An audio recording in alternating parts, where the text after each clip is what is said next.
ಹುಡುಕಾಟ ಪ್ರಾರಂಭಿಸಿದ್ದು within 2 hours ಒಳಗಡೆನೆ ಸೌಜನ್ಯ ಸಿಗ್ತಾಳೆ. ಆದ್ರೆ ಶವ ಆಗಿ ಅವಳ ಕೈಗಳನ್ನ ಅವಳದೇ ದುಪಟ್ಟ ಅಂಡ್ ID ಕಾರ್ಡ್ ಇಂದ ಮರಕ್ಕೆ ಕಟ್ಟಿರ್ತಾರೆ. And most brutal part is ಅವಳ ಯೋನಿ, ಅವಳ ಏನಿತ್ತು ಅದ್ರ ಒಳಗಡೆ 6 ಇಂಚ್ ಮಣ್ಣು ತುಂಬಿರ್ತಾರೆ. ಓ ಬಿಡಪ್ಪ, ನಮ್ ಪೊಲೀಸ್ ಅವ್ರಿಗೆ ತಮ್ಮ ಡ್ಯೂಟಿ ಮೇಲೆ ಎಷ್ಟೊಂದು ನಿಷ್ಠೆ ಇದೆ, ಒಂದೇ ದಿನದಲ್ಲಿ ಆರೋಪಿನ ಹಿಡಿದ್ಬಿಟ್ರಲ್ಲ ಅಂತ ಪೊಲೀಸ್ ಅವ್ರ ಮೇಲೆ ಫುಲ್ ಒಂಥರ ಹೊಗಳ್ತಾ ಇರ್ತಾರೆ.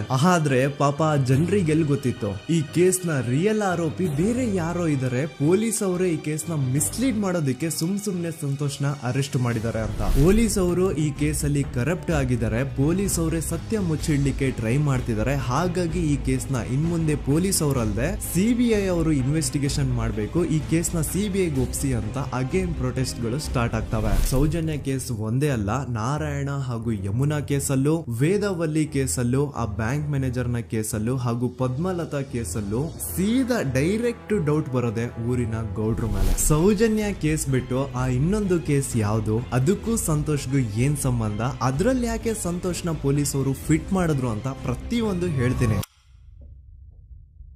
ನಾನು ಈ ಚಾನೆಲ್ ನ ಸ್ಟಾರ್ಟ್ ಮಾಡ್ದಾಗಿಂದ one of the most requested video ಬಂದು ಸೌಜನ್ಯ ಕೇಸ್ ಬಗ್ಗೆ. ಸರಿ, ನಮ್ ದೂತ ಸಭೆಯ ಪ್ರಜೆಗಳು ಇಷ್ಟೊಂದು ಕೇಳ್ತಿದಾರಲ್ಲ, ಈ ಒಂದು ಕೇಸ್ ಬಗ್ಗೆ ವಿಡಿಯೋ ಮಾಡುವ ಅಂತ ಸೌಜನ್ಯ ಕೇಸ್ ಬಗ್ಗೆ ನಾನು ರಿಸರ್ಚ್ ಸ್ಟಾರ್ಟ್ ಮಾಡಿದೆ. ಅಂಡ್ ಟ್ರಸ್ಟ್ ಮೀ, ಎಷ್ಟೊಂದು ಕಾಂಪ್ಲೆಕ್ಸ್ ಈ ಒಂದು ಕೇಸ್ ಇದೆ ಅಂತಂದ್ರೆ ನನ್ ತಲೆನೇ ಕೆಟ್ಬಿಡ್ತು. ಬಟ್ ಡೋಂಟ್ ವರಿ, ನಿಮ್ಗಂತೂ ಪ್ರತಿ ಒಂದನ್ನ ತುಂಬಾ ಸಿಂಪಲ್ ಆಗಿ ಅರ್ಥ ಮಾಡಿಸ್ತೇನೆ. ಅನ್ಕೊಳ್ಳಿ, ಒಂದು ಊರು, ಆ ಊರಲ್ಲಿ ಒಂದು ಗೌಡ್ರ ಕುಟುಂಬ ಇದೆ. ಅಂಡ್ ಆ ಗೌಡ್ರ ಕುಟುಂಬ ತುಂಬಾನೇ ಪವರ್ಫುಲ್, ಲೈಕ್ ನಾವು ಮೂವೀಸ್ ಅಲ್ಲಿ ನೋಡ್ತೀವಲ್ಲ ಹಂಗೆ. ಸೊ ಗೌಡ್ರ ಊರು ಬಂದು ಧರ್ಮಸ್ಥಳ ಅಂತ. ಆ ಒಂದು ಊರಲ್ಲಿ ಇವ್ರಿಗೆ ಸಖತ್ ಕಂಟ್ರೋಲ್ ಇರುತ್ತೆ. ಈವನ್ ಅದೇ ಒಂದು ರೀಜನ್ ಅಲ್ಲಿ ಇರುವಂತಹ ಒಂದು ತುಂಬಾನೇ ಪಾಪ್ಯುಲರ್ ದೇವಸ್ಥಾನನು ಸಹ ಇವರೇ ಕಂಟ್ರೋಲ್ ಮಾಡ್ತಿರ್ತಾರೆ. ಆ ಒಂದು ದೇವಸ್ಥಾನ ಇಂದ ಈ ಗೌಡ್ರ ಕುಟುಂಬಕ್ಕೆ ಎಷ್ಟೊಂದು ದುಡ್ಡು ಬರ್ತಾ ಇರುತ್ತೆ ಅಂತಂದ್ರೆ, ಅದೇ ದುಡ್ಡಲ್ಲಿ ಇವರು ಬೇಜನ್ ಪ್ರೈವೇಟ್ ಪ್ರೈಮರಿ ಅಂಡ್ ಹೈಸ್ಕೂಲ್ಸ್ ನ ಸ್ಥಾಪನೆ ಮಾಡಿರ್ತಾರೆ, ಬೇಜನ್ ಪ್ರೈವೇಟ್ ಮೆಡಿಕಲ್ ಕಾಲೇಜಸ್ ಇರ್ತವೆ, ಅಂಡ್ ಬೇಜನ್ ಪ್ರೈವೇಟ್ ದೊಡ್ಡ ಹಾಸ್ಪಿಟಲ್ಸ್ ಇರ್ತವೆ. ಒಟ್ಟಲ್ಲಿ ಹೇಳ್ಬೇಕು ಅಂತಂದ್ರೆ ದುಡ್ಡಿನ ಸುರಿಮಳೆ ಇವ್ರಿಗೆ. ನೋಡಿ, ನಮ್ಮ ಭಾರತ ದೇಶದಲ್ಲಿ ಒಂದು ಕಾನೂನಿದೆ, ದ ರಿಲಿಜಿಯಸ್ ಎಂಡೋಮೆಂಟ್ ಆಕ್ಟ್ 1863 ಅಂತ.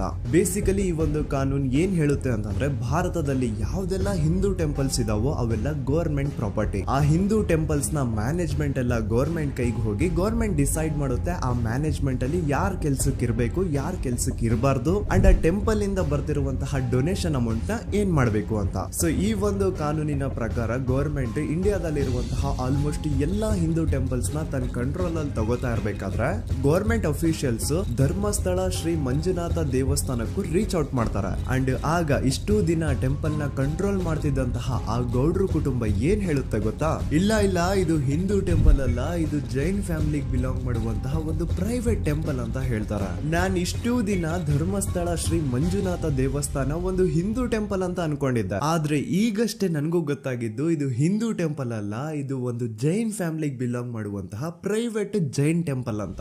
ಸೊ ಹೀಗಾಗಿ ಗವರ್ಮೆಂಟ್ ಅಫಿಷಿಯಲ್ಸ್ ಏನೂ ಮಾಡಕ್ಕಾಗದೆ ಇವತ್ತಿನವರೆಗೂ ಈ ಒಂದು ಧರ್ಮಸ್ಥಳ ಶ್ರೀ ಮಂಜುನಾಥ ದೇವಸ್ಥಾನನ ಒಂದು ಪ್ರೈವೇಟ್ ಟ್ರಸ್ಟ್ ನಡೆಸ್ಕೊಂಡು ಹೋಗ್ತಿದೆ. ಅಂಡ್ ಆ ಪ್ರೈವೇಟ್ ಟ್ರಸ್ಟ್ ನ ಓನರ್ ಯಾರು, ಅದೇ ಗೌಡ್ರ ಕುಟುಂಬ. ನೋಡಿ, ನಾನು ಈ ವಿಡಿಯೋದಲ್ಲಿ ಯಾರ್ದು ರಿಯಲ್ ನೇಮ್ಸ್ ನ ಬಳಸ್ತಿಲ್ಲ. ಪ್ರೀವಿಯಸ್ಲಿ ಬೇರೆ ಯೂಟ್ಯೂಬರ್ಸ್ ತಮ್ಮ ವಿಡಿಯೋಸ್ ಅಲ್ಲಿ ರಿಯಲ್ ನೇಮ್ಸ್ ನ ಬಳಸಿದ್ದಾರೆ ಅನ್ನೋ ಒಂದೇ ಒಂದು ಕಾರಣಕ್ಕೆ ಅವ್ರ ವಿಡಿಯೋಸ್ ನ ಡಿಲೀಟ್ ಮಾಡಿಸಿದ್ದಾರೆ. ಸೊ ಅವ್ರ ಜೊತೆ ಆಗಿದ್ದು ನನ್ ಜೊತೆ ಆಗೋದ್ ಬೇಡ, ಸತ್ಯ ಮುಚ್ಚೋಗೋದು ನನ್ಗೆ ಇಷ್ಟ ಇಲ್ಲ. ಹಾಗಾಗಿ ನಾನು ಇಲ್ಲಿ ರಿಯಲ್ ನೇಮ್ಸ್ ನ ಬಳಸ್ತಿಲ್ಲ. ಆದ್ರೆ ನಾನು ಯಾರನ್ನ ಪಾಯಿಂಟ್ ಔಟ್ ಮಾಡಿ ಹೇಳ್ತಿದ್ದೀನಿ ಅನ್ನೋದು ಮಾತ್ರ ನಿಮಗೆ ತುಂಬಾ ಕ್ಲಿಯರ್ಲಿ ಅರ್ಥ ಆಗುತ್ತೆ. Don't worry.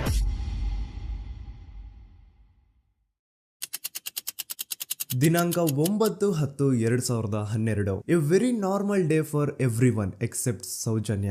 ಧರ್ಮಸ್ಥಳ ಹತ್ರ ಇರುವಂತಹ ಪಂಗಳ್ ಅನ್ನೋ ಒಂದು ಸಣ್ಣ ಹಳ್ಳಿಗೆ ಬಿಲಾಂಗ್ ಮಾಡುವಂತಹ ಸೌಜನ್ಯ ತುಂಬಾನೇ ಒಳ್ಳೆ ಹುಡುಗಿ. SDM ಕಾಲೇಜ್ ಆಫ್ ಉಜ್ರಿಯಲ್ಲಿ 2nd PUC ಓದ್ತಿದ್ದಂತಹ ಇವಳು ತುಂಬಾನೇ ಬ್ರೈಟ್ ಸ್ಟೂಡೆಂಟ್ ಕೂಡ. ಸೊ ಒಂದು ದಿನ ಅಂದ್ರೆ 9 ಅಕ್ಟೋಬರ್ 2012 ಬೆಳಿಗ್ಗೆ 7:30-8 ಗಂಟೆ ಹಾಗೆ ಆಸ್ ಯೂಶುವಲ್ ತನ್ನ ಕಾಲೇಜ್ ಹೋಗೋದಕ್ಕೆ ರೆಡಿ ಆಗ್ತಿರ್ತಾಳೆ. ಅವತ್ತು ಮಂಗಳವಾರದ ದಿನ ಅಂಡ್ ಅವತ್ತು ಲೋಕಲ್ ಫೆಸ್ಟಿವಲ್ ಬೇರೆ ಇರುತ್ತೆ, ಹೊಸ ಅಕ್ಕಿ ಅಂತ. ಈ ಒಂದು ಲೋಕಲ್ ಫೆಸ್ಟಿವಲ್ ದಿನ ಮನೆ ಒಳಗಡೆ ಏನೇ ಅಡುಗೆ ಮಾಡಿದ್ರು ಹೊಸ ಅಕ್ಕಿನೇ ಬಳಸಬೇಕು. ಸೊ ಹೊಸ ಅಕ್ಕಿ ತಂದು ಬ್ರೇಕ್ಫಾಸ್ಟ್ ನ ರೆಡಿ ಮಾಡೋಷ್ಟ್ರಲ್ಲಿ ಸೌಜನ್ಯ ಅವ್ರ ತಾಯಿ ತುಂಬಾ ಲೇಟ್ ಮಾಡ್ತಾರೆ. ಸೊ ಕಾಲೇಜ್ಗೆ ಲೇಟ್ ಆಗ್ತಿದೆ ಅಂತ ಈ ಸೌಜನ್ಯ ಟಿಫಿನ್ ಸಹ ಮಾಡದೆ ಹಾಗೆ ಹೋಗ್ತಾಳೆ. ಅವಳ ತಲೆಯಲ್ಲಿ ಏನಿತ್ತು ಅಂತಂದ್ರೆ, ಹೆಂಗೋ ಇವತ್ತು ಲೋಕಲ್ ಫೆಸ್ಟಿವಲ್ ಬೇರೆ ಇದೆ, ಹಾಗಾಗಿ ಮೇ ಬಿ ಕಾಲೇಜು ಬೇಗ ಬಿಡ್ಬೋದು, ಸೊ ಮಧ್ಯಾಹ್ನ ಡೈರೆಕ್ಟ್ ಮನೆಗೆ ಬಂದು ಊಟ ಮಾಡುವ ಬಿಡು ಅಂತ ಅವಳು ಅನ್ಕೊಂಡಿರ್ತಾಳೆ. ಆದ್ರೆ ಕಾಲೇಜ್ ಹೋಗಾದ್ಮೇಲೆ ಗೊತ್ತಾಗುತ್ತೆ ಅವತ್ತು ಅವಳಿಗೆ ಸ್ಪೆಷಲ್ ಕ್ಲಾಸಸ್ ಬೇರೆ ಇದೆ ಅಂತ. ಸೌಜನ್ಯ ಬ್ರೇಕ್ಫಾಸ್ಟ್ ಕೂಡ ಮಾಡಿರಲ್ಲ ಅಂಡ್ ಲಂಚ್ ಬಾಕ್ಸ್ ಕೂಡ ತಂದಿರಲ್ಲ. ಹಾಗಾಗಿ ಲಂಚ್ ಟೈಮ್ ಅಲ್ಲಿ ಸೌಜನ್ಯನ ಒಬ್ಳು ಫ್ರೆಂಡ್ ಜಾನ್ವಿ ತಾನ್ ತಂದಿರುವಂತಹ ಲಂಚ್ ಬಾಕ್ಸ್ ಅಲ್ಲಿ ಒಂದಿಷ್ಟು ಲಂಚ್ ನ ಆಫರ್ ಮಾಡ್ತಾಳ. ಆದ್ರೆ ಸೌಜನ್ಯ ಪರವಾಗಿಲ್ಲ ನೀನ್ ತಿನ್ನು, ನಾನ್ ಮನೆಗೆ ಹೋಗ್ಬಿಟ್ಟು ಊಟ ಮಾಡ್ಕೊಂತೀನಿ ಅಂತ ಹೇಳ್ತಾಳ. ಸುಮಾರು ಮಧ್ಯಾಹ್ನದ 3:45ಕ್ಕೆ ಕಾಲೇಜ್ ಬಿಡುತ್ತೆ. ಸೌಜನ್ಯ ಕಾಲೇಜ್ ಇಂದ ಬಸ್ ಅಲ್ಲಿ ಬಂದು ನೇತ್ರಾವತಿ ಬಸ್ ಸ್ಟಾಪ್ ಹತ್ರ ಇಳ್ಕೋತಾಳ. ಅವಳ ಜೊತೆ ಅವಳ ಕ್ಲಾಸ್ ಮೇಟ್ಸ್ ಅಂಡ್ ಫ್ರೆಂಡ್ಸ್ ಎಲ್ಲ ಇರ್ತಾರೆ. ಸೊ ಅವ್ರಿಗೆಲ್ಲ ಬಾಯ್ ಹೇಳ್ಬಿಟ್ಟು ಸೌಜನ್ಯ ತನ್ನ ಮನೆ ಕಡೆಗೆ ಹೊರಡ್ತಾಳ. ನೇತ್ರಾವತಿ ಬಸ್ ಸ್ಟಾಪ್ ಇಂದ ಸೌಜನ್ಯ ಮನೆಗೆ 20 ಮಿನಿಟ್ಸ್ ನ ವಾಕ್ ಇರುತ್ತೆ. ಮ್ಯಾಕ್ಸ್ ಟು ಮ್ಯಾಕ್ಸ್ 30 ಮಿನಿಟ್ ಹಿಡಿಬಹುದು. ಸೊ ಸೌಜನ್ಯ ನಡ್ಕೊಂಡು ಮನೆ ಕಡೆಗೆ ಹೋಗ್ತಾ ಇರ್ತಾಳೆ. ಒಂದ್ ಸ್ವಲ್ಪ ದೂರದಲ್ಲಿ ಪ್ರಕೃತಿ ಹಾಸ್ಪಿಟಲ್ ಅಂತ ಒಂದಿರುತ್ತೆ. ಅಲ್ಲಿನ ಸೆಕ್ಯೂರಿಟಿ ಗಾರ್ಡ್ ಸೌಜನ್ಯ ನಡ್ಕೊಂಡು ಹೋಗ್ತಾ ಇರೋದನ್ನ ನೋಡ್ತಾನೆ ಕೂಡ. ನಂತರ ಸೌಜನ್ಯ ಒಂದು 10 ನಿಮಿಷ ಹಂಗೆ ಮುಂದೆ ನಡ್ಕೊಂಡು ಹೋಗಾದ್ಮೇಲೆ ಸೌಜನ್ಯಗೆ ತನ್ನ ಮಾವ ಸಿಗ್ತಾರ. ಅವರು ಸೌಜನ್ಯನ ನೋಡಿ ಮಾತಾಡಿಸ್ತಾರೆ. ಯಾಕಮ್ಮ ಕಾಲೇಜಿಂದ ಇಷ್ಟು ಲೇಟ್ ಬರ್ತಿದ್ಯಾ ಅಂತ ಕೇಳ್ತಾರೆ. ಆಗ ಸೌಜನ್ಯ ಇಲ್ಲ ಮಾವ, ಕಾಲೇಜಲ್ಲಿ ಸ್ಪೆಷಲ್ ಕ್ಲಾಸ್ ಇತ್ತು ಹಾಗಾಗಿ ಲೇಟ್ ಆಗ್ಬಿಡ್ತು ಅಂತ ಹೇಳಿ ಒಂದೆರಡು ಮಾತಾಡಿಸಿ ನಂತರ ತನ್ನ ಮನೆ ಕಡೆ ತಾನು ಹೊರಡ್ತಾಳ. ಈಗ ಆ ಒಂದು ಪಾಯಿಂಟ್ ಇಂದ ಸೌಜನ್ಯಗೆ ತನ್ನ ಮನೆ ಹೋಗ್ಲಿಕ್ಕೆ 10 ನಿಮಿಷ ಬೇಕು. ಮ್ಯಾಕ್ಸ್ ಟು ಮ್ಯಾಕ್ಸ್ 20 ಮಿನಿಟ್ ಅನ್ಕೊಳ್ಳಿ. 3:45ಕ್ಕೆ ಕಾಲೇಜ್ ಬಿಟ್ರೆ ಅರೌಂಡ್ 4:30ಗೆ ಮನೇಲಿ ಇರ್ಬೇಕಾಗಿದ್ದು ಹುಡುಗಿ 6:30-7 ಗಂಟೆ ಆಗಿದ್ರು ಮನೆಗೆ ಸೇರಿರಲ್ಲ. ಸೊ ಮನೇಲಿ ಸೌಜನ್ಯ ಅವ್ರ ತಾಯಿಗೆ ಟೆನ್ಷನ್ ಸ್ಟಾರ್ಟ್ ಆಗುತ್ತೆ. ಏನಪ್ಪಾ ಈ ಹುಡುಗಿ ಎಷ್ಟೊತ್ತಾದ್ರೂ ಇನ್ನು ಮನೆಗ್ ಬಂದಿಲ್ವಲ್ಲ ಅಂತ. ಸೊ ಅವ್ರೇನ್ ಮಾಡ್ತಾರೆ, ಸೌಜನ್ಯ ಅವ್ರ ತಂದೆ ಕಾಲ್ ಮಾಡ್ಬಿಟ್ಟು ರೀ ಹಿಂಗೆ 3:30-4 ಗಂಟೆಗೆ ಕಾಲೇಜ್ ಇಂದ ಮನೆಗ್ ಬರ್ತಿದ್ದಿದ್ ನಮ್ ಹುಡುಗಿ ಇವತ್ತು 7 ಗಂಟೆ ಆದ್ರೂ ಇನ್ನು ಮನೆಗ್ ಬಂದಿಲ್ಲ, ನೀವು ಸ್ವಲ್ಪ ಬೇಗ ಮನೆಗ್ ಬಂದು ವಿಚಾರಿಸಿ ಅಂತ ಗಾಬ್ರಿಲಿ ಹೇಳ್ತಾರ. ಸರಿ ಅಂತ ಸೌಜನ್ಯ ಅವ್ರ ತಂದೆ ಮನೆಗ್ ಬಂದ್ಬಿಟ್ಟು ಸೌಜನ್ಯನ ಫ್ರೆಂಡ್ಸ್ ಕ್ಲಾಸ್ ಮೇಟ್ಸ್ ಯಾರ್ದೆಲ್ಲ ಅವ್ರ ಹತ್ರ ನಂಬರ್ ಇರುತ್ತೋ ಅವ್ರಿಗೆಲ್ಲ ಕಾಲ್ ಮಾಡ್ಬಿಟ್ಟು ಸೌಜನ್ಯ ಬಗ್ಗೆ ಕೇಳ್ತಾರ. ನಮ್ ಹುಡುಗಿ ಏನಾದ್ರು ನಿಮ್ ಮನೆಗ್ ಬಂದಿದ್ದಾಳ ಅಮ್ಮ ಅಂತ. ಆದ್ರೆ ಸೌಜನ್ಯನ ಫ್ರೆಂಡ್ಸ್ ಅಂಡ್ ಕ್ಲಾಸ್ ಮೇಟ್ಸ್ ಎಲ್ಲ ಇಲ್ಲ ಅಂಕಲ್ ನಮ್ ಮನೆಗಂತೂ ಸೌಜನ್ಯ ಏನು ಬಂದಿಲ್ಲ, ಅವಳು ಬಸ್ ಸ್ಟಾಪ್ ಇಂದ ಸೀದಾ ನಿಮ್ ಮನೆ ಕಡೆಗೇನೆ ಹೊರಟ್ಲಲ್ವಾ, ಯಾಕೆ ಇನ್ನೂ ಬಂದಿಲ್ವಾ ಅಂತ ಕೇಳ್ತಾರ. ಆಗ ಸೌಜನ್ಯ ಅವ್ರ ತಂದೆ ಇಲ್ಲಮ್ಮ ಬಂದಿಲ್ಲ ಹಾಗಾಗಿನೇ ಕಾಲ್ ಮಾಡಿರೋದು ಅಂತ ಹೇಳಿ ಕಾಲ್ ಕಟ್ ಮಾಡ್ತಾರ. ದೆನ್ ಸೌಜನ್ಯ ಅವ್ರ ತಂದೆ ಸೌಜನ್ಯ ಅವ್ರ ಮಾವ ಕಾಲ್ ಮಾಡ್ತಾರ. ಅಳಿಯ ಎಲ್ಲಿದ್ಯಾ, ನನ್ ಮಗಳು ಇನ್ನು ಮನೆಗ್ ಬಂದಿಲ್ಲ, ನೀನೇನಾದ್ರೂ ಅವಳನ್ನ ನೋಡ್ದ ಅಂತ ಕೇಳ್ತಾರ. ಆ ಕಡೆಯಿಂದ ಅವರು ಸೌಜನ್ಯನ ಮಾವ ಹೇಳ್ತಾರೆ, ಹ್ಞೂ ನಾನ್ ನೋಡ್ದೆ, 4 ಕಾಲು ಹಾಗೆ ಆ ಹುಡುಗಿ ಕಾಲೇಜ್ ಇಂದ ಬರ್ಬೇಕಾದ್ರೆ ನನಗ್ ಕಾಣಿಸಿದ್ಲು, ನಾನ್ ಸ್ವಲ್ಪ ಮಾತಾಡ್ದೆ ಅವಳ ಹತ್ರ, ಅದಾದ್ಮೇಲೆ ಅವಳು ಮನೆ ಕಡೆ ಹೋದ್ಲಲ್ಲ, ಯಾಕೆ ಇನ್ನೂ ಬಂದಿಲ್ವಾ ಅಂತ ಅವರೇ ಉಲ್ಟಾ ಕ್ವಶನ್ ಕೇಳ್ತಾರ. ಈ ಕಡೆ ಸೌಜನ್ಯ ಅವ್ರ ತಂದೆ ಇಲ್ಲ 7 ಗಂಟೆ ಆದ್ರೂ ಮಗು ಇನ್ನು ಮನೆಗ್ ಬಂದಿಲ್ಲ, ನಮ್ಗೆ ಯಾಕೋ ತುಂಬಾ ಗಾಬರಿ ಆಗ್ತಿದೆ, ನೀನೊಂದ್ ಕೆಲ್ಸ ಮಾಡು ನಮ್ಮವ್ರನ್ನೆಲ್ಲ ಸೇರ್ಸು ಎಲ್ರೂ ಸೇರಿ ಹುಡುಕುವ ಅವಳನ್ನ ಅಂತ ಸುಮಾರು ರಾತ್ರಿ 7 ಗಂಟೆಯಿಂದ ಹಿಡಿದು 11 ಗಂಟೆವರೆಗೂ ಸೌಜನ್ಯನ ಮನೆಯವರು ಅಂಡ್ ಊರಿನ ಜನ 200-300 ಜನ ಸೇರ್ಕೊಂಡು ಸೌಜನ್ಯನ ಹುಡುಕ್ತಾರೆ. ಆದ್ರೆ ಸೌಜನ್ಯನ ಒಂದು ಸುಳಿವು ಸಿಗಲ್ಲ. ಸೊ ಕೊನೆಗೆ ಸಹಾಯ ಕೇಳ್ತಾ ರಾತ್ರಿ 11 ಗಂಟೆ ಹಾಗೆ ಸೌಜನ್ಯನ ತಂದೆ ತಾಯಿ ಅಂಡ್ ಊರಿನ ಜನ ಎಲ್ಲ ಬೆಳ್ತಂಗಡಿ ಪೊಲೀಸ್ ಸ್ಟೇಷನ್ ಹತ್ರ ಹೋಗ್ತಾರ. ಅಲ್ಲಿ ಪೊಲೀಸ್ ಅವ್ರ ಹತ್ರ ಕಾಲೇಜ್ ಹೋಗಿದ್ ನಮ್ ಹುಡುಗಿ ಇಷ್ಟೊತ್ತಾದ್ರೂ ಇನ್ನು ಮನೆಗ್ ಬಂದಿಲ್ಲ, ಎಷ್ಟು ಹುಡುಕಿದ್ರು ಸಿಗ್ತಾ ಇಲ್ಲ, ಸೊ ಪ್ಲೀಸ್ ಒಂದು ಮಿಸ್ಸಿಂಗ್ ರಿಪೋರ್ಟ್ ನ ಫೈಲ್ ಮಾಡಿ ನಮ್ ಹುಡುಗಿನ ಹುಡುಕೊಡಿ ಅಂತ ಕೇಳ್ಕೊತಾರ. ಆದ್ರೆ ಪೊಲೀಸ್ ಅವರು ಒಪ್ಪಲ್ಲ. ಇಲ್ಲ ಯಾವುದೇ ಪರ್ಸನ್ ಮಿಸ್ಸಿಂಗ್ ಆದ್ರೆ ಆಫ್ಟರ್ 24 ಅವರ್ಸ್ ಆದ್ಮೇಲೆ ರಿಪೋರ್ಟ್ ಫೈಲ್ ಮಾಡಕ್ಕಾಗೋದು. ಸೊ ನೀವ್ ಒಂದ್ ಕೆಲ್ಸ ಮಾಡಿ, ಈಗ ಮನೆಗ್ ಹೋಗಿ ನಾಳೆ ಬೆಳಿಗ್ಗೆವರೆಗೂ ನೋಡಿ, ನಾಳೆ ಬೆಳಿಗ್ಗೆವರೆಗೂ ನಿಮ್ ಮಗಳು ನಿಮ್ ಮನೆಗ್ ಬಂದಿಲ್ಲ ಅಂತಂದ್ರೆ ಆಗ ಬಂದ್ಬಿಟ್ಟು ಮಿಸ್ಸಿಂಗ್ ರಿಪೋರ್ಟ್ ನ ಫೈಲ್ ಮಾಡಿಸಿ ಅಂತ ಹೇಳಿ ಕಳಿಸ್ತಾರ. ಆಗ ಆಲ್ಮೋಸ್ಟ್ ಮಿಡ್ ನೈಟ್ ಆಗಿರೋದ್ರಿಂದ ಅಂಡ್ ಮಳೆ ಬೇರೆ ತುಂಬಾ ಜೋರಾಗಿ ಬರ್ತಾ ಇರುತ್ತೆ. ಸೊ ಈ ಸಿಚುವೇಶನ್ ಅಲ್ಲಿ ಸೌಜನ್ಯನ ಹುಡುಕ್ಲಿಕ್ಕೆ ಆಗಲ್ಲ. ನಾಳೆ ಬೆಳಿಗ್ಗೆ ಸೇರ್ಕೊಂಡು ಅಗೇನ್ ಎಲ್ರು ಸೌಜನ್ಯನ ಹುಡುಕುವ ಅಂತ ಸೌಜನ್ಯನ ಮನೆಯವರು ಅಂಡ್ ಊರಿನ ಜನ ಎಲ್ರು ತಮ್ಮ ಮನೆಗೆ ಹೋಗ್ಬಿಡ್ತಾರ.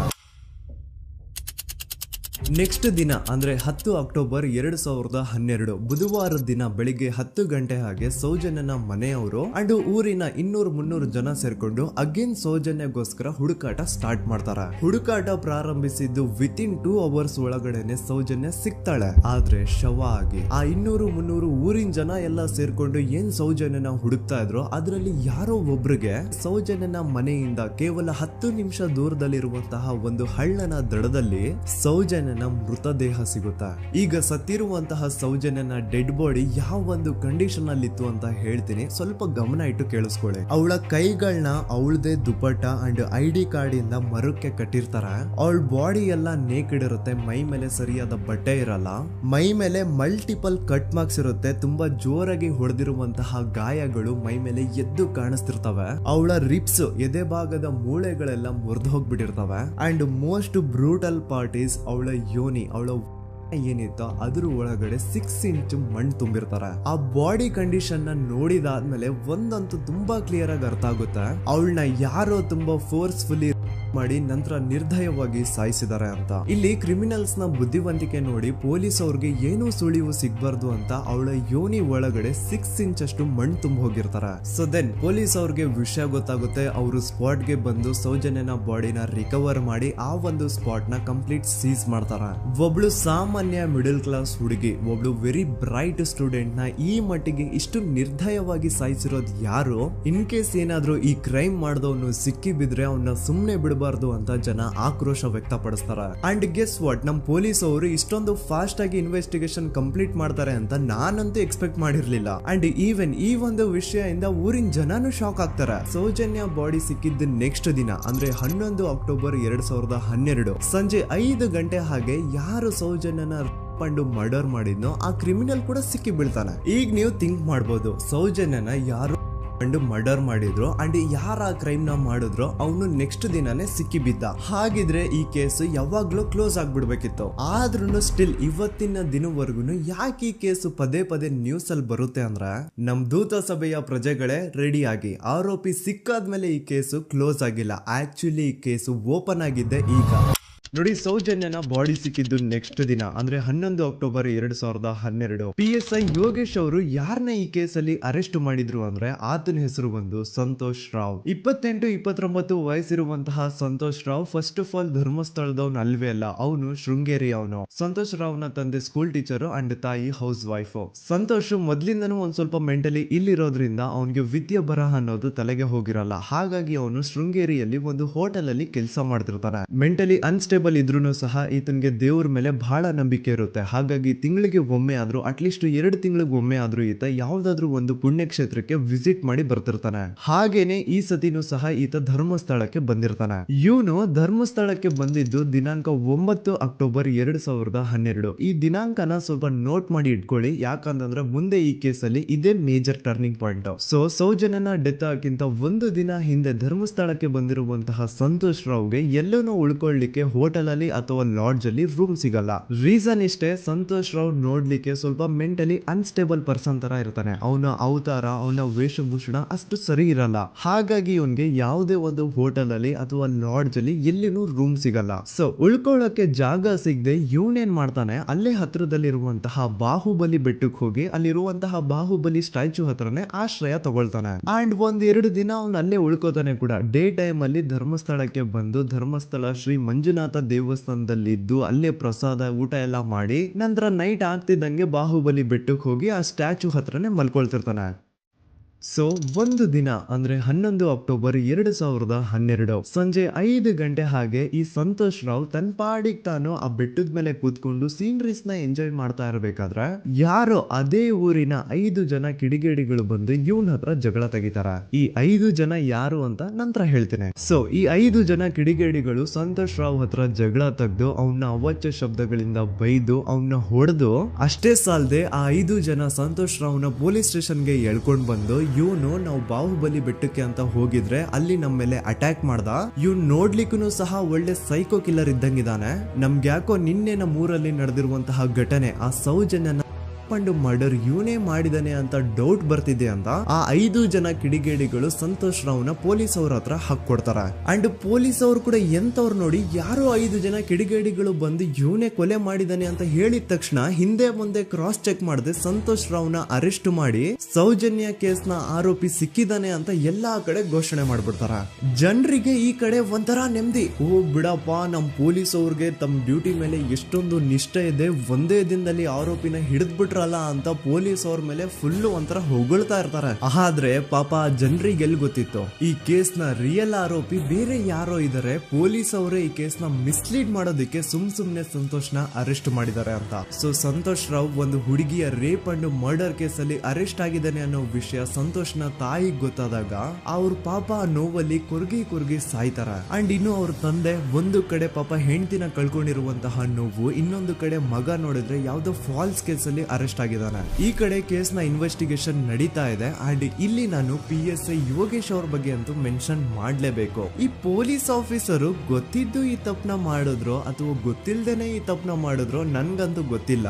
ಸೊ ಇವ್ರು ಏನ್ ಮಾಡ್ತಾರೆ ಅಂತಂದ್ರೆ ಸೌಜನ್ಯನ ಬಾಡಿನ ಪೋಸ್ಟ್ ಮಾರ್ಟಮ್ ಗೆ ಕಳಿಸಿದಾಗ ಡಾಕ್ಟರ್ಸ್ ಹಂಗೋ ಹಿಂಗೋ ಮಾಡಿ ಇಂದ ಕೆಲವೊಂದು ಸ್ಪರ್ಮ್ ನ ಸ್ಯಾಂಪಲ್ಸ್ ಕಲೆಕ್ಟ್ ಮಾಡ್ತಾರ. ಅದನ್ನ ಅವರು PSI ಯೋಗೇಶ್ಗೆ ಕೊಟ್ಟು ಇದನ್ನ ವಿತಿನ್ 72 ಅವರ್ಸ್ ಒಳಗಡೆ ಇನ್ನೊಂದು ಲ್ಯಾಬ್ ಗೆ ಸಬ್ಮಿಟ್ ಮಾಡಿ ಅಂತ ತುಂಬಾ ಕ್ಲಿಯರ್ ಆಗಿ ಹೇಳ್ತಾರೆ. ಆದ್ರೆ PSI ಯೋಗೇಶ್ ಆ ಸ್ಪರ್ಮ್ ಸ್ಯಾಂಪಲ್ಸ್ ನ ವಿತಿನ್ 72 ಅವರ್ಸ್ ಒಳಗಡೆ ಲ್ಯಾಬ್ ಕಳ್ಸೋದಿರ್ಲಿ, ಅದನ್ನ 12 ದಿನ ಆದ್ಮೇಲೆ ಲ್ಯಾಬ್ ಕಳಿಸ್ತಾರ. ಅಷ್ಟೊತ್ತಿಗೆ ಆಲ್ರೆಡಿ ಆ ಸ್ಪರ್ಮ್ ಸ್ಯಾಂಪಲ್ಸ್ ಗೆಲ್ಲ ಫಂಗಸ್ ಹಿಡಿದು ಅದು ಅನ್ಫಿಟ್ ಫಾರ್ ಟೆಸ್ಟಿಂಗ್ ಅಂತ ಬರುತ್ತೆ. ಈಗ ನೀವೇ ಹೇಳಿ, ಎಂತ ಡಂಬೆಸ್ಟ್ ಪರ್ಸನ್ ಪೊಲೀಸ್ ಆಫೀಸರ್ ಆಗಿದ್ರು ಅವನ ಹತ್ರ ಒಂದು ಮರ್ಡರ್ ಕೇಸ್ ಬಂದಾಗ ಅವನ ಹತ್ರ ಇರೋ ಮೇನ್ ಸಾಕ್ಷಿನೇ, ಮೇನ್ ಎವಿಡೆನ್ಸ್ ಆ ಹುಡುಗಿಯ ಇಂದ ಕಲೆಕ್ಟ್ ಆಗುವಂತಹ ಸ್ಪರ್ಮ್ ಸ್ಯಾಂಪಲ್ಸ್. ಸೊ ಅದನ್ನ ಮೊದಲು ಲ್ಯಾಬ್ ಕಳಿಸಿ ಅದನ್ನ ಐಡೆಂಟಿಫೈ ಮಾಡೋದು ಪೊಲೀಸ್ ಅವರ ಫಸ್ಟ್ ಡ್ಯೂಟಿ. ಆದ್ರೆ ಇಲ್ಲಿ PSI ಯೋಗೇಶ್ ಅವರು ಇದನ್ನೇ ಮರ್ತು ಹೋದ್ರು ಅಂತ ನೋಡಿ. ಯಾವುದೇ ಒಂದು ಕೇಸ್ ಅಲ್ಲಿ ಪೊಲೀಸ್ ಅವರು ಆದಷ್ಟು ಎವಿಡೆನ್ಸ್ ನ ಕಲೆಕ್ಟ್ ಮಾಡೋದಕ್ಕೆ ಟ್ರೈ ಮಾಡ್ತಾರ.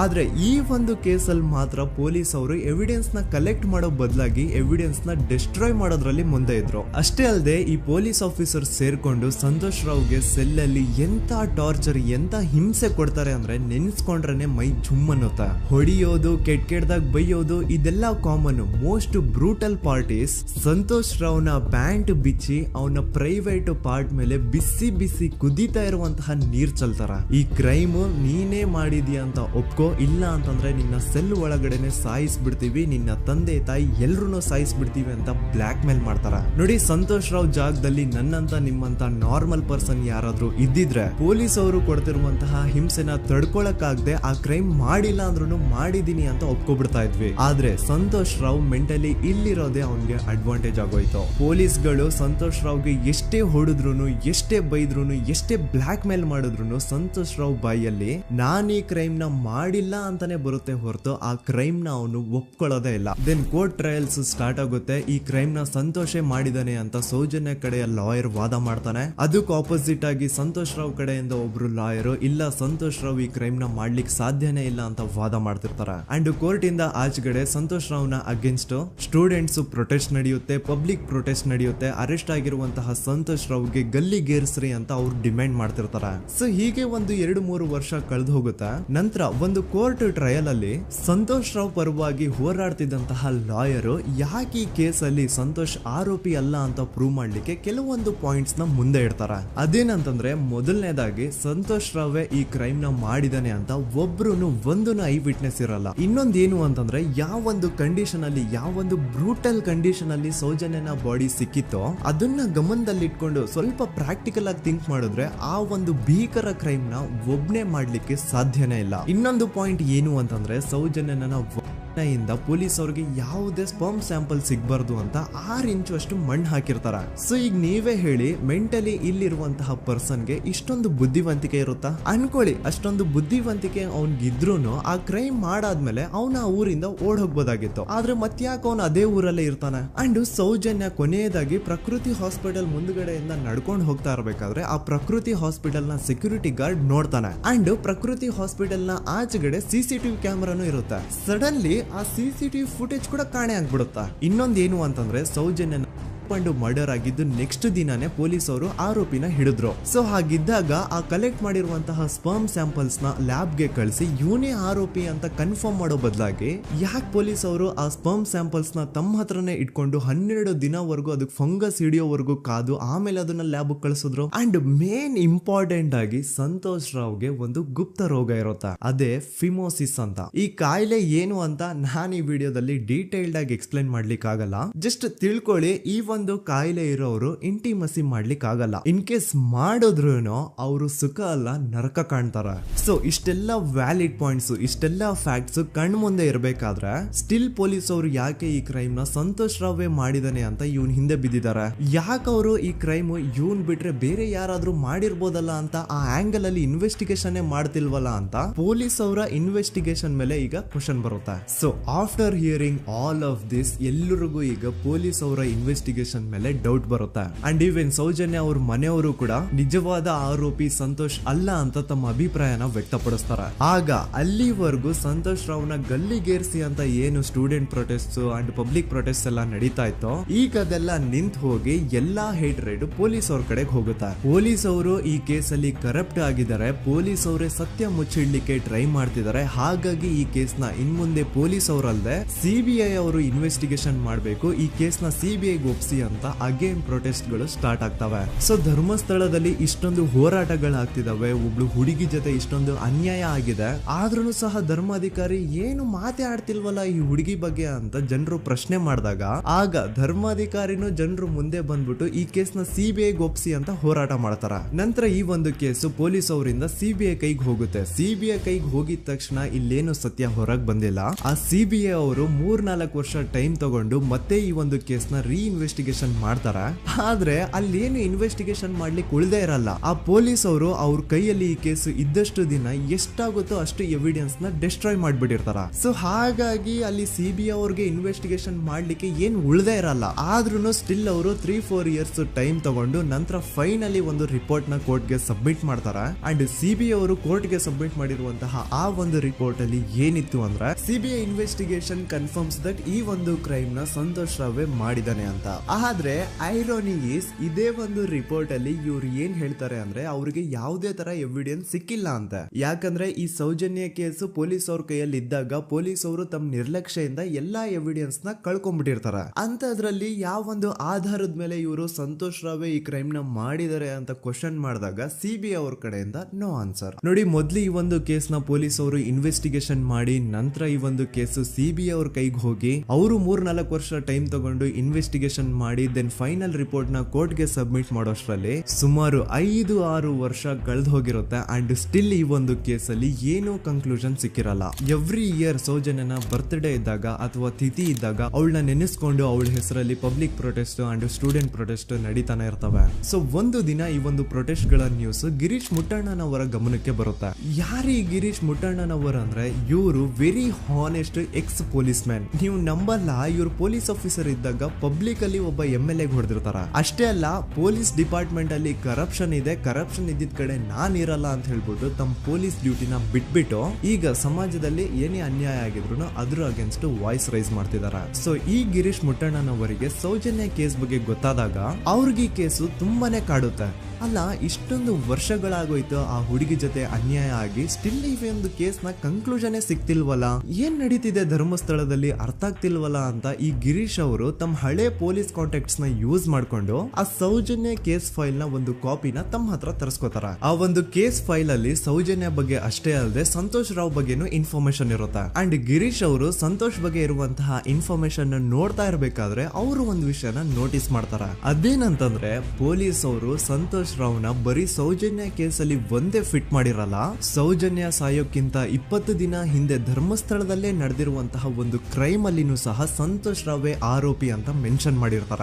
ಸೊ ಸೌಜನ್ಯ ಕೇಸ್ ಬಿಟ್ಟು ಆ ಇನ್ನೊಂದು ಕೇಸ್ ಯಾವುದು, ಅದಕ್ಕೂ ಸಂತೋಷ್ಗೂ ಏನ್ ಸಂಬಂಧ, ಅದ್ರಲ್ಲಿ ಯಾಕೆ ಸಂತೋಷ್ನ ಪೊಲೀಸ್ ಅವರು ಫಿಟ್ ಮಾಡಿದ್ರು ಅಂತ ಪ್ರತಿಯೊಂದು ಹೇಳ್ತೀನಿ. ಆದ್ರೆ ನಾನಿಲ್ಲಿ ಯಾರ್ದು ರಿಯಲ್ ನೇಮ್ಸ್ ನ ಬಳಸಲ್ಲ. ಯಾಕಂದ್ರೆ ಮುಂದೆ ಕೇಸಲ್ಲಿ ತುಂಬಾ ದೊಡ್ಡ ಪವರ್ಫುಲ್ ವ್ಯಕ್ತಿಗಳ ಹೆಸರುಗಳು ಬರ್ತವೆ. ಅಂಡ್ ನನ್ ವಿಡಿಯೋ ಯೂಟ್ಯೂಬ್ ಇಂದ ಡಿಲೀಟ್ ಆಗೋದು ನನ್ಗೆ ಇಷ್ಟ ಇಲ್ಲ. ಹಾಗಾಗಿ ನಾನಿಲ್ಲಿ ಯಾರ್ದು ರಿಯಲ್ ನೇಮ್ಸ್ ನ ಬಳಸ್ತಿಲ್ಲ. ಬಟ್ ಯಾರ ಬಗ್ಗೆ ಹೇಳ್ತಿದ್ದೀನಿ ಅಂತ ಒಂದ್ ಸ್ವಲ್ಪ ನೀವೇ ಅರ್ಥ ಮಾಡ್ಕೊಳ್ಳಿ.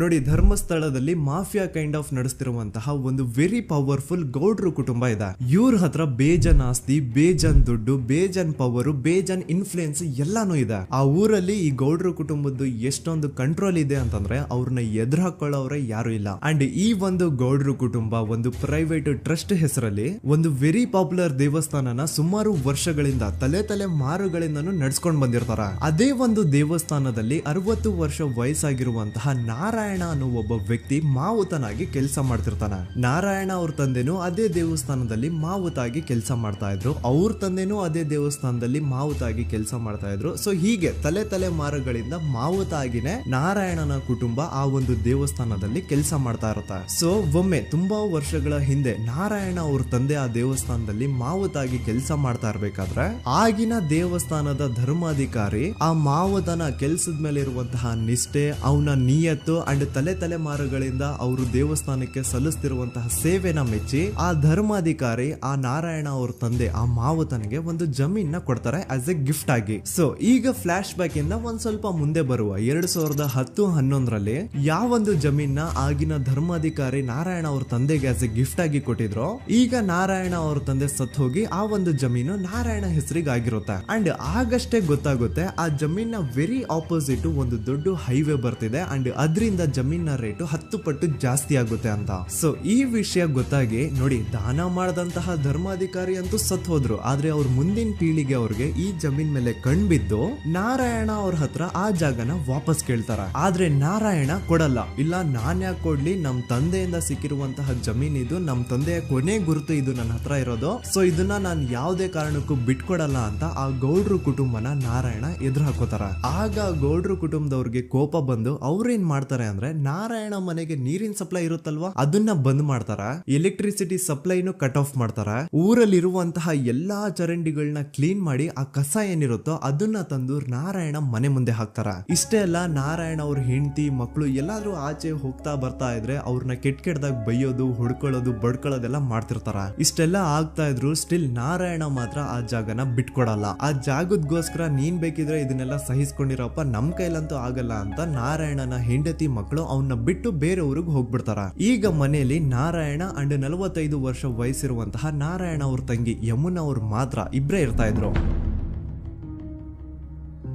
ಸೊ ಒಂದೊಳ್ಳೆ ಅವಕಾಶ ನೋಡ್ಕೊಂಡು 21 ಸೆಪ್ಟೆಂಬರ್ 2012 ಮನೆಯಲ್ಲಿ ನಾರಾಯಣ ಹಾಗೂ ಯಮುನಾ ಇರ್ಬೇಕಾದ್ರೆ ಯಾರೋ ಮನೆ ಒಳಗಡೆ ನುಗ್ಗಿ ನಾರಾಯಣನ್ಗೆ ಹೊಡೆದು ಯಮುನಾಗೂ ಸಹ ಹೊಡೆದು ನಂತರ ಅವಳು ಮಾಡಿ ದೆನ್ ನಾರಾಯಣ ಹಾಗೂ ಯಮುನನ ತಲೆನ ಒಂದು ರುಬ್ಬಗುಂಡಿಂದ ಚಚ್ಚಿ ಸಾಯಿಸ್ಬಿಡ್ತಾರ. ಈ ಕೊಲೆ ಆಗಿದ್ದು ಕಳ್ಳತನಗೋಸ್ಕರ ಅಂತ ಪೊಲೀಸ್ ಅವರು ತಮ್ಮ ರಿಪೋರ್ಟ್ ಅಲ್ಲಿ ಬರೀತಾರ. ಆದ್ರೆ ಪಾಯಿಂಟ್ ಏನ್ ಗೊತ್ತಾ, ಆ ಮನೇಲಿ ಒಂದ್ ಸ್ವಲ್ಪನೂ ಹಣ ಆಗ್ಲಿ ಅಥವಾ ಬಂಗಾರ ಆಗ್ಲಿ ಕಳ್ಳತನ ಆಗಿರಲ್ಲ. ಕಳ್ಳತನ ಆಗಿರೋದು ಕೇವಲ ಆ ಮೇನ್ ರೋಡ್ ಅಲ್ಲಿ ಇದ್ದಂತಹ ಪ್ರಾಪರ್ಟಿ ಪೇಪರ್ಸ್.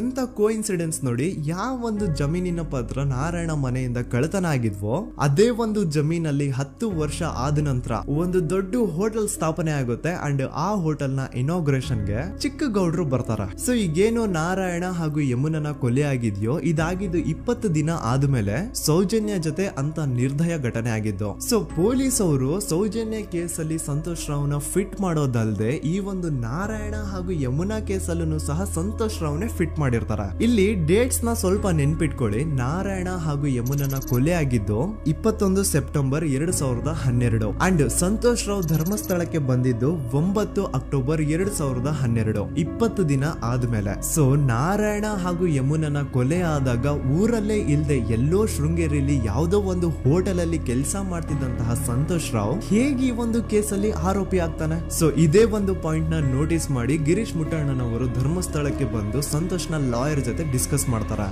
ದೆನ್ ಫೈನಲಿ ಏನೋ ತಪ್ಪು ಮಾಡದೆ ಸುಳ್ಳು ಆರೋಪಗಳಿಂದ ಕರಪ್ಟ್ ಪೊಲೀಸ್ ಆಫೀಸರ್ಸ್ ನ ಮಿಸ್ಲೀಡಿಂಗ್ ಇನ್ವೆಸ್ಟಿಗೇಷನ್ ಇಂದ ಸಂತೋಷ್ ರಾವ್ ತನ್ನ ಜೀವನದ 8-10 ವರ್ಷನ ಜೈಲಲ್ಲಿ ಕಳೆದು ಫೈನಲಿ ರಿಲೀಸ್ ಆಗ್ತಾನೆ. ಒಂಥರ ಈ ಕೇಸಿಂದ ಸಂತೋಷ್ ರಾವ್ನ ಇಡೀ ಲೈಫ್ ಸ್ಪಾಯ್ಲ್ ಆಗೋಯ್ತು. ಈಗ ಸಂತೋಷ್ ರಾವ್ ರಿಯಲ್ ಆರೋಪಿ ಅಲ್ಲ ಅಂತ ಕೋರ್ಟ್ ಅಲ್ಲಿ ಪ್ರೂವ್ ಆಯ್ತು. ಹಾಗಿದ್ರೆ ರಿಯಲ್ ಆರೋಪಿ ಯಾರು? ಪೊಲೀಸ್ ಅವರು ಯಾಕೆ ಕೇಸಲ್ಲಿ ಇಷ್ಟೊಂದು ಅನ್ಫೇರ್ ಇನ್ವೆಸ್ಟಿಗೇಷನ್ ಮಾಡಿದ್ರು? ಯಾರ ರಿಯಲ್ ಹೆಸರನ್ನ ಮುಚ್ಚಿಡ್ಲಿಕ್ಕೆ ಪೊಲೀಸ್ ಆಫೀಸರ್ಸ್ ಈ ಒಂದು ಕೇಸಲ್ಲಿ ಸಂತೋಷ್ ರಾವ್ನ ಸಿಗ್ಹಾಕ್ಸಿದ್ರು? ಇದೆಲ್ಲ ಥಿಂಕ್ ಮಾಡ್ತಾ ಹೋದ್ರೆ ನೋಡಿ ಆ ಊರಲ್ಲಿ ಆ ಪೊಲೀಸ್ ಆಫೀಸರ್ಸ್ಗೆ ಲಂಚ ಕೊಡೋಷ್ಟು, ಒಂದು ಪೊಲೀಸ್ ಇನ್ವೆಸ್ಟಿಗೇಷನ್ ನ ಸ್ಟಾಪ್ ಮಾಡೋಷ್ಟು ಅಥವಾ ಆ ಇನ್ವೆಸ್ಟಿಗೇಷನ್ ನ ಮಿಸ್ಲೀಡ್ ಮಾಡೋಷ್ಟು ಇನ್ಫ್ಲುಯೆನ್ಸ್ ಆಗ್ಲಿ, ಪವರ್ ಆಗ್ಲಿ ಅಥವಾ ಮನಿ ಆಗ್ಲಿ ಊರಿನ ಗೌಡ್ರು ಹತ್ರ ಮಾತ್ರ ಇದ್ದಿದ್ದು. ಸೊ ಈಗ ಸಂಶಯದ ಮುಳ್ಳು ಗೌಡ್ರು ಕಡೆ ತಿರುಗುತ್ತಾ ನೋಡಿ. ಪೊಲೀಸ್ ಅವರು ಸುಮ್ನೆ ಸಂತೋಷ್ ರಾವ್ನ ನಾರಾಯಣ ಹಾಗೂ ಯಮುನಾ ಕೇಸಲ್ಲಿ ಫಿಟ್ ಮಾಡಿದ್ರು. ಈಗ ಆ ಒಂದು ಕೊಲೆ ಪ್ರಕರಣಕ್ಕೂ ಸಂತೋಷ್ ರಾವ್ಗೂ ಏನು ಸಂಬಂಧನೇ ಇರ್ಲಿಲ್ಲ. ಹಂಗೆ ಥಿಂಕ್ ಮಾಡಿ ನಾರಾಯಣ ಸತ್ರೆ ಅಥವಾ ಅವನ ತಂಗಿ ಯಮುನಾ ಸತ್ರೆ ಯಾರಿಗ ಅಡ್ವಾಂಟೇಜ್ ಆಗುತ್ತೆ? ಊರಿನ ಗೌಡ್ರಿಗೆ, ಯಾಕಂದ್ರೆ ಅವ್ರಿಗ ಜಮೀನ್ ಸಿಗುತ್ತಾ. ಸೊ ಈಗ ನಾರಾಯಣ ಹಾಗೂ ಯಮುನಾ ಕೇಸಲ್ಲಿ ಸಂತೋಷ್ ರಾವ್ ಆರೋಪಿ ಅಲ್ಲ ಅಂತ ಪ್ರೂವ್ ಆದ್ಮೇಲೆ ಹಾಗಿದ್ರೆ ಆ ಕೊಲೆ ಮಾಡ್ದವ್ರು ಯಾರು ಅಂತ ಹಾಗೆ ಥಿಂಕ್ ಮಾಡಿದ್ರೆ ಗಿರೀಶ್ ಮುಟ್ಟಣ್ಣನವರಿಗೆ ಆ ಊರಿನ ಗೌಡ್ರ ಮೇಲೆ ಡೌಟ್ ಬರುತ್ತೆ. ಅದೇ ಒಂದು ಡೌಟ್ ಅಲ್ಲಿ ಗಿರೀಶ್ ಮುಟ್ಟಣ್ಣನವರು ಮಹೇಶ್ ತಿಮ್ರೊಡ್ಡಿ ಅಂತ ಇನ್ನೊಬ್ರ ಜೊತೆ ಸೇರ್ಕೊಂಡು ಈ ಹಿಂದೆ ಆ ಒಂದು ಊರಲ್ಲಿ ಆ ಧರ್ಮಸ್ಥಳದಲ್ಲಿ ಈ ಊರಿನ ಗೌಡ್ರು ಯಾವ್ದಾವ್ದೆಲ್ಲ ಕ್ರೈಮ್ಗಳು ಮಾಡಿದಾರೆ ಅಂತ ಊರಿನ ಜನರಿಂದ ತಿಳ್ಕೊತಾರ. ನಂತರ ಆ ಊರಿನ ಜನ ಯಾವ್ದಾವ್ದೆಲ್ಲ ಮ್ಯಾಟರ್ಸ್ ಹೇಳಿದ್ರು ಆ ಕೇಸ್ ಫೈಲ್ಸ್ ನೆಲ್ಲ ತಿರುಗಿಸಿ ಮುರುಗಿಸಿ ನೋಡಿದಾಗ ನೀವು ನಂಬಲ್ಲ, ಸೌಜನ್ಯ ಕೇಸ್ ಏನೇನು ಅಲ್ಲ, ಅದಕ್ಕಿಂತ ಭೀಕರ ಕೊಲೆಗಳು ಧರ್ಮಸ್ಥಳದಲ್ಲಿ ಆಗಿವೆ ಅಂಡ್ ಎಲ್ಲಾ ಕೊಲೆಗಳ ಹಿಂದೆ ಗೌಡ್ರು ಕುಟುಂಬದ್ದೇ ಕೈ ಇದೆ ಅಂತ ಎದ್ದು ಕಾಣಿಸುತ್ತೆ. 1977 ವೇದಾವಲ್ಲಿ ಕೇಸ್. ಧರ್ಮಸ್ಥಳ ಹತ್ತಿರ SDM ಪ್ರೈಮರಿ ಅಂಡ್ ಹೈಸ್ಕೂಲ್ ಅಂತ ಒಂದು ಸ್ಕೂಲ್ ಇರುತ್ತೆ. ಅಂಡ್ ಈ ಒಂದು ಪ್ರೈವೇಟ್ ಸ್ಕೂಲ್ ಬೇರೆ ಯಾರ್ದು ಅಲ್ಲ, ಆ ಗೌಡ್ರು ಕುಟುಂಬದ. ಈ ಸ್ಕೂಲ್ ಅಲ್ಲಿ 1977 ಅಲ್ಲಿ ವೇದಾವಲ್ಲಿ ಅಂತ ಒಬ್ರು ಟೀಚರ್ ವರ್ಕ್ ಮಾಡ್ತಿರ್ತಾರ.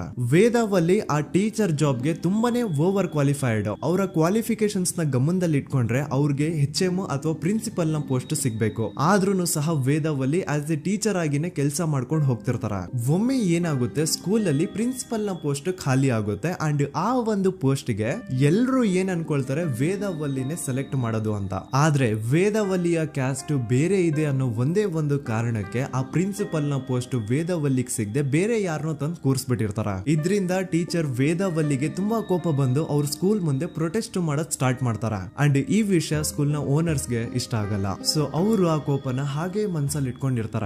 ಒಮ್ಮೆ ಏನಾಗುತ್ತೆ, ಸ್ಕೂಲ್ ರಜೆ ಇರುತ್ತೆ, ವೇದಾವಲ್ಲಿ ಮನೇಲಿ ಇರ್ತಾರ ಅಂಡ್ ಅವ್ರ ಹಸ್ಬೆಂಡ್ ಡಾಕ್ಟರ್ ಅರಳೆ ಅವ್ರಿಗೆ ಯಾವ್ದೋ ಬೇರೆ ಊರಲ್ಲಿ ಒಂದು ಕಾಲೇಜ್ ಅಲ್ಲಿ ಸೆಮಿನಾರ್ ಏನೋ ಇರುತ್ತೆ. ಸೊ ಅವರು ಅಲ್ಲಿಗೆ ಹೋಗಿರ್ತಾರೆ. ಈಗ ಮನೇಲಿ ಇರೋದು ವೇದಾವಲ್ಲಿ ಒಂದೇ. ಇದೇ ಒಂದು ಅವಕಾಶನ ನೋಡ್ಕೊಂಡು ಯಾರೋ ವೇದಾವಲ್ಲಿ ಅವ್ರ ಮನೆಗೆ ನುಗ್ಗಿ ವೇದಾವಲ್ಲಿಗೆ ಹೊಡೆದು ನಂತರ ಅವ್ರನ್ನ ಜೀವಂತವಾಗಿ ಸುಟ್ಬಿಡ್ತಾರ. ಸ್ವಲ್ಪ ಹೊತ್ತು ನಂತರ ರಾತ್ರಿ ಆಗ್ತಿದ್ದಂಗೆ ಡಾಕ್ಟರ್ ಅರಳೆ ಅವರು ಮನೆಗೆ ವಾಪಸ್ ಬರ್ತಾರೆ ಅಂಡ್ ಮನೆ ಒಳಗಡೆ ಬಂದ್ ನೋಡಿದ್ರೆ ವೇದಾವಲ್ಲಿ ಅವರು ಸತ್ ಹೋಗಿ ಅವರ ಬಾಡಿ ಸುಟ್ ಹೋಗಿ ನೆಲದ ಮೇಲೆ ಬಿದ್ದಿದೆ. ಹೆಂಡತಿನ ಕಳ್ಕೊಂಡಿರುವಂತಹ ದುಃಖನ ಸೈಡ್ಗೆ ಇಟ್ಟು ಡಾಕ್ಟರ್ ಅರಳೆ ಅವರು ಮೊದ್ಲು ಪೊಲೀಸ್ ಸ್ಟೇಷನ್ ಹೋಗ್ಬಿಟ್ಟು ನಮ್ ಮನೆಗೆ ನಾನು ಇಲ್ದೇ ಇರುವಂತಹ ಸಮಯನ ನೋಡ್ಕೊಂಡು ಯಾರೋ ಮನೆ ಒಳಗಡೆ ನುಗ್ಗಿ ನನ್ನ ಹೆಂಡತಿನ ಹೊಡೆದು ನಂತರ ಅವಳನ್ನ ತುಂಬಾ ಭೀಕರವಾಗಿ ಸಾಯಿಸಿದರೆ ಅಂತ ಪೊಲೀಸ್ ಅವ್ರಿಗೆ ರಿಪೋರ್ಟ್ ಕೊಡಕ್ ಹೋದ್ರೆ ಅಲ್ಲಿ ಪೊಲೀಸ್ ಅವರು ಉಲ್ಟಾ ಡಾಕ್ಟರ್ ಅರಳೆ ಮೇಲೆನೆ FIR ಬರ್ದು ನೀನೇ ನಿನ್ ಹೆಂಡತಿನ ಸಾಯಿಸಿದ್ಯಾ, ನಾಟಕ ಮಾಡಬೇಡ ಅಂತ ಅವ್ರನ್ನೇ ಅರೆಸ್ಟ್ ಮಾಡ್ಬಿಡ್ತಾರ. ನಂತರ 2-3 ವರ್ಷ ಜೈಲಲ್ಲೇ ಇದ್ದು ಡಾಕ್ಟರ್ ಅರಳೆ ಅವರು ತಮ್ಮ ಫ್ರೆಂಡ್ಸ್ ಅಂಡ್ ಫ್ಯಾಮಿಲಿ ಮೂಲಕ ಎವಿಡೆನ್ಸ್ ನೆಲ್ಲ ಕಲೆಕ್ಟ್ ಮಾಡಿಸಿ ತಾನ ಕೊಲೆನ ಮಾಡಿಲ್ಲ, ತನ್ನ ಹೆಂಡತಿನ ಸಾಯಿಸಿಲ್ಲ ಅಂತ ಕೋರ್ಟ್ ಅಲ್ಲಿ ಪ್ರೂವ್ ಮಾಡ್ಕೊಂಡು ಜೈಲಿಂದ ರಿಲೀಸ್ ಆಗ್ತಾರ. ಸೊ ಈಗ ಡಾಕ್ಟರ್ ಅರಳೆ ಅವರು ಈ ಒಂದು ಕ್ರೈಮ್ ನ ಮಾಡಿಲ್ಲ ಅಂತಂದ್ರೆ ವೇದಾವಲ್ಲಿನ ಅಷ್ಟು ಭೀಕರವಾಗಿ ಸಾಯಿಸಿದವ್ರು ಯಾರು, ಈ ವಿಷಯ ಇವತ್ತಿನವರೆಗೂ ಗೊತ್ತಾಗಿಲ್ಲ. 1986 ಅಲ್ಲಿ ನಡೆದಂತಹ ಪದ್ಮಲತಾ ಕೇಸ್. ಪದ್ಮಲತಾ ಅವ್ರ ತಂದೆ ಕಮ್ಯುನಿಸ್ಟ್ ಪಾರ್ಟಿನ ಲೀಡರ್ ಇರ್ತಾರೆ. ಅವ್ರ ರಿಯಲ್ ನೇಮ್ ಏನು ಅಂತ ನಮಗ್ ಗೊತ್ತಾಗಿಲ್ಲ, ಬಟ್ ಈ ವಿಡಿಯೋದಲ್ಲಿ ಅವ್ರ ಹೆಸರು ಲಕ್ಷ್ಮಣ್ ಅಂತ ಅನ್ಕೊಳ್ಳಿ. ಸೊ ಕಮ್ಯುನಿಸ್ಟ್ ಪಾರ್ಟಿನ ಲೀಡರ್ ಇರುವಂತಹ ಲಕ್ಷ್ಮಣ್ ಅವ್ರಿಗೆ ಊರಲ್ಲಿ ತುಂಬಾನೇ ಸಪೋರ್ಟ್ ಇರುತ್ತೆ. ಊರಿನ ಜನರ ಫೇವ್ರೇಟ್ ಇರ್ತಾರೆ ಇವರು. ಅಂಡ್ ಅದೇ ವರ್ಷ ಅಂದ್ರೆ 1986 ಅಲ್ಲಿ ಪಂಚಾಯತ್ ಎಲೆಕ್ಷನ್ ಬೇರೆ ಇರುತ್ತೆ ಅಂಡ್ ಎಲ್ರಿಗೂ ಗೊತ್ತಿತ್ತು ಲಕ್ಷ್ಮಣೆ ಗೆಲ್ಲೋದು ಅಂತ. ಆ ಪಂಚಾಯತ್ ಎಲೆಕ್ಷನ್ ಅಲ್ಲಿ ಲಕ್ಷ್ಮಣ್ ಆಪೋಸಿಟ್ ಗೌಡ್ರಿಗೆ ತುಂಬಾ ಬೇಕಾಗಿರೋರು ಒಬ್ರು ನಿಂತಿರ್ತಾರ ಅಂಡ್ ಅವ್ರಿಗೂ ಗೊತ್ತಿತ್ತು ಎಲೆಕ್ಷನ್ ಏನಾದ್ರು ಆದ್ರೆ ಲಕ್ಷ್ಮಣ ಎಲೆಕ್ಷನ್ ಅಲ್ಲಿ ಗೆಲ್ಲೋದು ಅಂತ. ಸೊ ಎಲ್ಲಿ ಸೋತೋಗ್ಬಿಡ್ತೀವೋ ಅನ್ನೋ ಭಯಕ್ಕೆ ಆ ಗೌಡ್ರು ಕಡೆ ಅವ್ರು ಏನ್ ಮಾಡ್ತಾರೆ, ಲಕ್ಷ್ಮಣ್ ಅಪ್ರೋಚ್ ಮಾಡಿ ಮುಚ್ಕೊಂಡು ಈ ಪಂಚಾಯತ್ ಎಲೆಕ್ಷನ್ ಅಲ್ಲಿ ನಿನ್ ನಾಮಿನೇಷನ್ ನ ಕ್ಯಾನ್ಸಲ್ ಮಾಡು ಅಂತ ವಾರ್ನಿಂಗ್ ಕೊಡ್ತಾರ. ಆದ್ರೆ ಲಕ್ಷ್ಮಣ್ ಅವರು ಅಂಜದೆ ನೀವ್ ಏನ್ ಮಾಡ್ತಿರೋ ಮಾಡ್ಕೊಳ್ರಿ, ಆದ್ರೆ ನಾನ್ ಮಾತ್ರ ನಾಮಿನೇಷನ್ ನ ಕ್ಯಾನ್ಸಲ್ ಮಾಡಲ್ಲ ಅಂತ ಆ ಗೌಡ್ರು ಕುಟುಂಬನ ಎದುರು ಹಾಕೋತಾರ. ದೆನ್ ಎಂತ ಕೋಇನ್ಸಿಡೆನ್ಸ್ ನೋಡಿ, ನೆಕ್ಸ್ಟ್ ಡೇನೆ ಲಕ್ಷ್ಮಣ್ ಅವ್ರ ಮಗಳು ಪದ್ಮಲತಾ ಕಿಡ್ನಾಪ್ ಆಗ್ತಾಳ. ಸುಮಾರು 56 ದಿನ ಅವಳನ್ನ ಯಾರೋ ಕಿಡ್ನಾಪ್ ಮಾಡ್ತಾರೆ ಅಂಡ್ ಆ 56 ದಿನ ಡೈಲಿ ಅವಳನ್ನ ಶೋಷಣೆ ಕೂಡ ಮಾಡ್ತಾರ.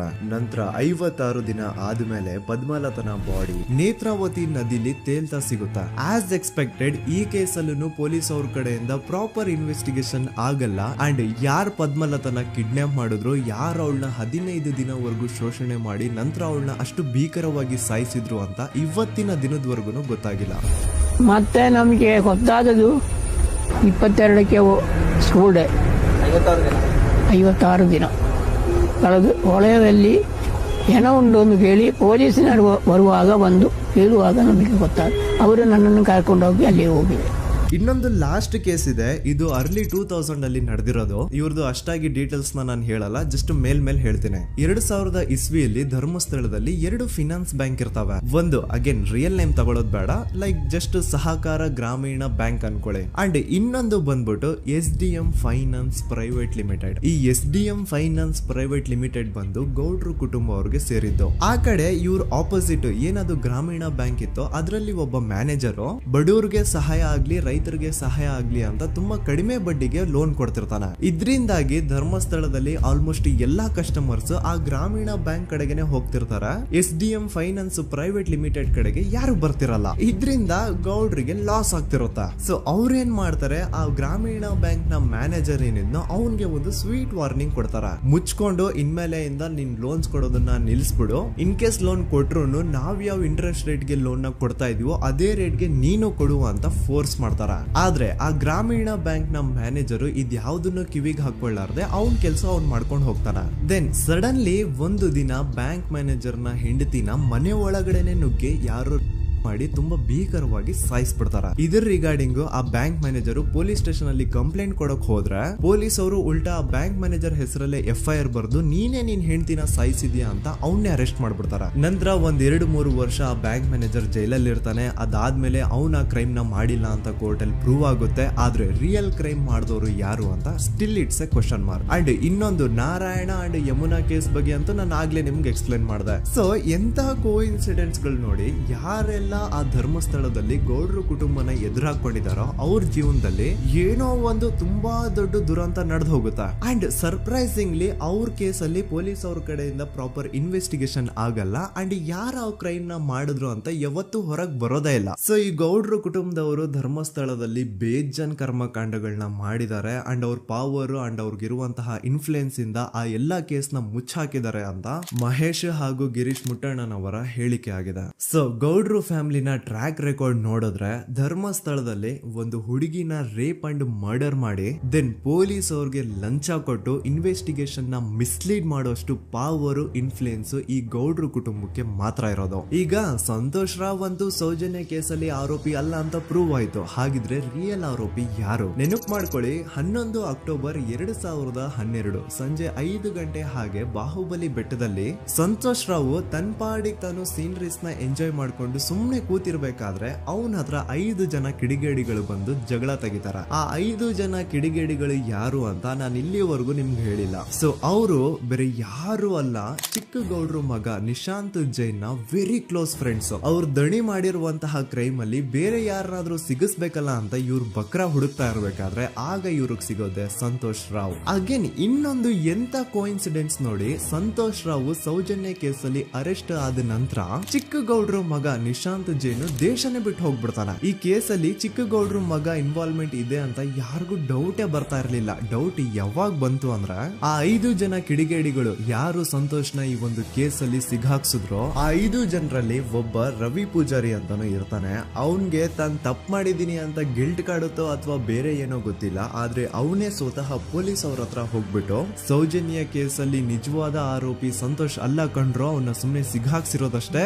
ನಿಜವಾದ ಆರೋಪಿಗಳು ಚಿಕ್ಕ ಗೌಡ್ರು ಮಗ ನಿಶಾಂತ್ ಜೈನ್ ಅಂಡ್ ಅವನ್ ಫ್ರೆಂಡ್ಸ್ ಸೂರಜ್, ಕಿರಣ್ ಅಂಡ್ ಕಣ್ಮಣಿ ಅಂತ. ಈ ಎಲ್ಲಾ ವಿಷಯನ ರವಿ ಪೂಜಾರಿ ಪೊಲೀಸ್ ಅವ್ರಿಗೆ ತಿಳಿಸ್ತಾನೆ. ಅಗೇನ್ ಎಂತ ಒಂದು ಕೋಇನ್ಸಿಡೆನ್ಸ್ ನೋಡಿ, ಈ ವಿಷಯಗಳನ್ನ ಊರಿನ ಜನರು ಮುಂದೆ ಹೇಳಿದಂತಹ ರವಿ ಪೂಜಾರಿ ಆಕಸ್ಮಿಕವಾಗಿ ಸತ್ ಹೋಗ್ಬಿಡ್ತಾನೆ. ಇವನು ಹೇಳಿದ್ದು ನಿಜ ಅಂತ ಜನರಿಗೆ ಯಾವಾಗ ಕನ್ಫರ್ಮ್ ಆಗುತ್ತೆ ಅಂದ್ರೆ ಸೌಜನ್ಯಗೆ ತುಂಬಾ ಹತ್ರವಾದವ್ರು ಒಬ್ರು ಯಶೋಧ ಅನ್ನೋರು ಕೋರ್ಟ್ ಅಲ್ಲಿ ಬಂದ್ಬಿಟ್ಟು ಸೌಜನ್ಯ ಕೊಲೆ ಆಗಿದ್ದ ದಿನ ಆ ಒಂದು ಸ್ಪಾಟ್ ಅಲ್ಲಿ ನಾನು ಈ 3 ಜನರನ್ನ ನೋಡಿದ್ದೆ ಅಂತ ಸಾಕ್ಷಿ ಹೇಳ್ತಾರೆ. ಈಗ ಎಲ್ಲಾ ಡಾಟ್ಸ್ ನ ಕನೆಕ್ಟ್ ಮಾಡ್ತಾ ಹೋದ್ರೆ ಸೌಜನ್ಯ ಕೇಸ್ ಒಂದೇ ಅಲ್ಲ, ನಾರಾಯಣ ಹಾಗೂ ಯಮುನಾ ಕೇಸಲ್ಲೂ, ವೇದವಲ್ಲಿ ಕೇಸಲ್ಲೂ, ಆ ಬ್ಯಾಂಕ್ ಮ್ಯಾನೇಜರ್ ನ ಕೇಸಲ್ಲೂ ಹಾಗೂ ಪದ್ಮಲತಾ ಕೇಸಲ್ಲೂ ಸೀದಾ ಡೈರೆಕ್ಟ್ ಡೌಟ್ ಬರೋದೆ ಊರಿನ ಗೌಡ್ರ ಮೇಲೆ. I really want to appreciate Kudla rampage YouTube channel, third eye YouTube channel, Girish ಮುಟ್ಟಣ್ಣನವರು ಸರ್ ಹಾಗೂ ಮಹೇಶ್ ಅವರು ಅಂಡ್ ಆಲ್ ಅದರ್ಸ್. ಇವರ ಕಾನ್ಸ್ಟೆಂಟ್ ಎಫರ್ಟ್ಸ್ ಇಂದಾನೆ ಸತ್ಯ ಏನಂತ 1 by 1 ಹೊರಗೆ ಬರ್ತಿದೆ. And they are trying their level best to catch real criminals.